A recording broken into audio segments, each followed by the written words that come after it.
جب بھی جنگیں ہوئی ہیں اس میں حکمرانوں کو فتح ہوا ہے اور اس میں عوام کو شکست ہوا ہے. عوام کا غربت اور جہالت بڑی ہے اور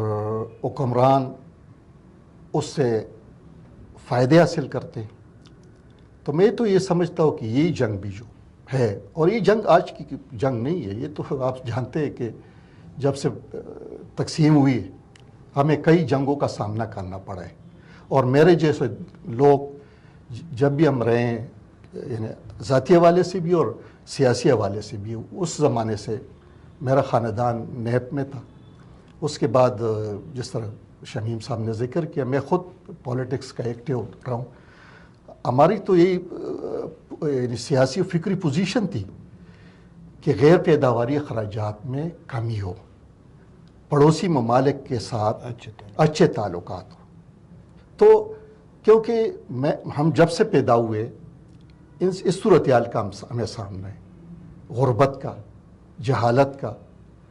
تو میں تو یہ سمجھتا ہوں کہ آنے والے دنوں میں بھی مجھے کوئی اچھے دن نظر نہیں آ رہے، بلکہ یہ جو جنگجویانہ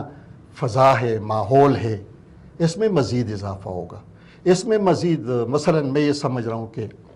مجھے تو ہندوستان کا بھی یہی ہوگا، لیکن پاکستان کا میں یہ سمجھ رہا ہوں کہ یہاں پہ غیر پیداواری اخراجات میں مزید اضافہ ہوگا، فوجی بجٹ میں اضافہ ہوگا. بلکہ حالیہ ایک ڈان کی ایک رپورٹ کے مطابق ایسے PSDP میں پبلک سیکٹر ڈیولپمنٹ کے جو اخراجات ہوتے ہیں اس میں کمی آئے گی، اور اس میں 200 ایسے پروجیکٹس ہیں کہ ان کو وہ کلوز کرنے جا رہا ہے. تو یہ جنگجویانہ جو ماحول ہے، اور اس میں جس طرح جنگ کو گلوریفائی کیا جا رہا ہے اور جس طرح ان صاحبان کو گلوریفائی کیا جا رہا ہے، تو مجھے تو یہ لگتا ہے کہ عوام کے لیے آنے والے دنوں میں برے دن ہیں. اچھا انور زیب صاحب، اس جنگ کے فوراً بعد افغانستان کی ایک سابق جہادی بلکہ موجودہ بھی جہادی رہنمائے بہت پاپولر ہے جنگ کے لحاظ سے، پاکستان کے ساتھ وفاداری کے لحاظ سے اور سعودی عرب کے ساتھ دوستی کے لحاظ سے، انجینئر گلبدین حکمتیار، اس نے ایک بیان جاری کیا جس میں اس نے ان لوگوں کو یا ان گروپوں کو کی مذمت کی ہے جو پاکستان اور ہندوستان کی جنگ پر خوشیاں منا رہے تھے، اور اس سے توقع کر رہے تھے کہ پاکستان اس جنگ کے بعد ڈس انٹیگریٹ ہوگا اور افغانستان کے ساتھ خیبر پختونخوا اور بلوچستان شامل ہوں گے. انہوں نے اس کی تردید نہیں کی، مگر اس نے کہا کہ اگر پاکستان ڈس انٹیگریٹ ہوگا تو افغانستان بھی ڈس انٹیگریٹ ہوگا، ایران بھی ہوگا، اور ہندوستان پر بھی اس کے اثرات پڑیں گے. آپ کس طرح سمجھتے ہیں انجینئر حکمتیار صاحب کے اس بیان کو؟ شمیم صاحب کو پتہ ہے کہ حکمتیار کی جو ماضی ہے، یا حکمتیار صاحب جو بھی ہے، سیاسی حوالے سے بھی اور ایک جہادی لیڈر کے حوالے سے، وہ تو اپنی جگہ، میری نظر سے تو اس کا وہ بیان نہیں گزرا ہے. لیکن اگر اس کا یہی بیان ہے تو میری خود اپنی یہ پوزیشن ہے کہ یہ جو بالکنائزیشن یا ڈس انٹیگریشن کی بات ہے، تو یہ اگر اس ریجن کے اندر کسی بھی ملک کی بالکنائزیشن ہوگی یا ڈس انٹیگریشن ہوگی، وہ صرف اس ملک کی بالکنائزیشن اور ڈس انٹیگریشن نہیں ہوگی، بلکہ وہ پوری ساؤتھ ایشیا کی بالکنائزیشن اور ڈس انٹیگریشن ہوگی. کیونکہ جو فالٹ لائنز ہے، یعنی انگریز کے جانے کے بعد، یہ صرف برصغیر میں نہیں ہے، آپ مڈل ایسٹ کے اندر جائیں، جہاں بھی کالونائزیشن رہی ہے، کالونیل پاورز رہے، انہوں نے جی سب جگہوں پہ انہوں نے اس طرح کے فالٹ لائنز چھوڑے. اور پھر بالکنائزیشن کا ہمیں یعنی ریسنٹ جو ہمیں مثلا ایسٹ یورپ کے اندر جو یوگوسلاویہ کی بالکنائزیشن ہوئی، تو ان نتائج سے، ان چیزوں سے ہم واقف ہیں اور اس میں سفر کرتے ہیں، عام لوگ سفر کرتے ہیں. تو میری تو خود اپنی یہ ہے کہ یقیناً بالکنائزیشن صرف کسی ایک ملک کی نہیں ہوگی، بلکہ وہ ریجنل جو جتنے بھی کنٹریز ہیں، کیونکہ مثلا اور میں خود یہ یعنی بالکنائزیشن ہندوستان بھی نہیں چاہے گی. مثلا بالکنائزیشن ہوگی تو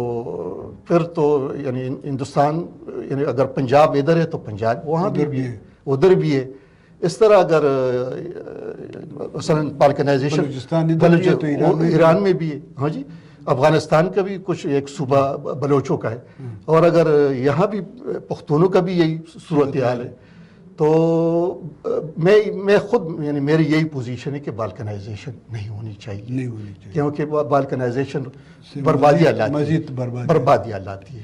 اچھا انور صاحب، میرا آخری سوال ہے، آج کل آپ دیکھ رہے ہیں کل پریزیڈنٹ ڈونلڈ ٹرمپ نے مڈل ایسٹ کا دورہ ختم کیا، وہ بہت زیادہ خوش تھے، عرب بھی بہت زیادہ، عرب شیوخ بھی بہت زیادہ خوش تھے۔ کس طرح سمجھتے ہیں ان کے اس دورے کو عالمی سیاسی اور معاشی استحکام اور عدم استحکام کے لیے؟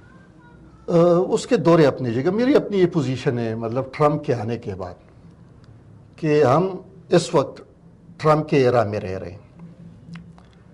ٹرمپ ایک پاپولسٹ انپریڈکٹیبل پرسن ہے، اور سیاستدان سے زیادہ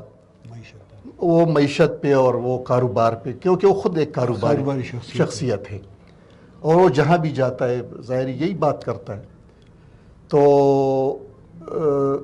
یہ جو وہ دورے کر رہا ہے، اس کے اثرات ہوں گے سب جگہوں پہ، مڈل ایسٹ پہ بھی اس کے اثرات ہوں گے، اور آپ نے یہ بھی دیکھ لیا نا کہ جو چند دن جو یہ ادھر جو آنکھ مچولی رہی، تو اس میں اگر وہ مداخلت نہ کرتے،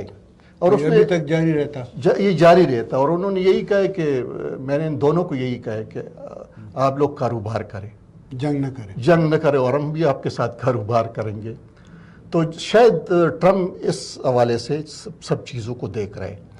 لیکن یہ ابھی حتمی وہ نہیں ہے، کیونکہ امریکن اسٹیبلشمنٹ کے اندر بھی ایک کنفلکٹ ہے، ایک تضاد ہے۔ ایک طرف روایتی امریکن اسٹیبلشمنٹ ہے ملٹری انڈسٹریل کمپلیکس کا، دوسری طرف جو ٹیکنو جو ایک ایمرجنگ ایک ٹیکنو جو ایک اسٹیبلشمنٹ، تو اس کا ایک تضاد ہے۔ دیکھتے ہیں کہ وہاں یہ جو تضاد ہے یہ آنے والے دنوں میں کیا صورت اختیار کرتا ہے۔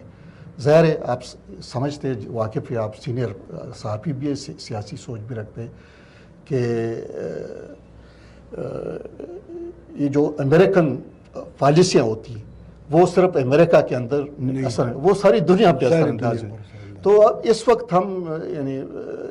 بہت یعنی اگر ہم کوئی پوزیشن لیں گے، ٹرانزیشنل پیریڈ، جی ٹرانزیشن ہے، ٹرانزیشنل پیریڈ میں آپ کوئی اس طرح کی پریڈکٹ نہیں کر سکتے کہ، لیکن اس کو اس کا مشاہدہ کرنا چاہیے، اس پہ نظر رکھنا چاہیے، اور میں تو یہی سمجھتا ہوں اس سے ہم مثبت اور منفی جی دونوں چیزیں ہیں، اور اس میں یہی ہے کہ صرف امریکن فارن پالیسی کے ٹرانزیشنل حوالے سے نہیں، ہم ساری دنیا کی جو ایک ٹرانزیشنل پیریڈ سے گزر رہے ہیں، تو اس وجہ سے ڈس اورینٹیشن ہے اور ڈائریکشن لیسنس ہے، اور جو ٹرانزیشنل پیریڈ ہوتے ہیں وہ انتہائی پیچیدہ اور مشکل پیریڈز ہوتے ہیں۔ دیکھتے کہ دنیا آگے کیا اختیار کرتی ہے۔ انور زیب صاحب بہت بہت مہربانی۔ ناظرین آپ نے دیکھ لیا انور زیب صاحب نے جو باتیں کی، ماضی کو مستقبل کے ساتھ جوڑتی ہوئی اس نے بہت سے باتیں کی، اس پر غور کرنا چاہیے۔ ہمارے ساتھ جڑے رہیے، شکریہ۔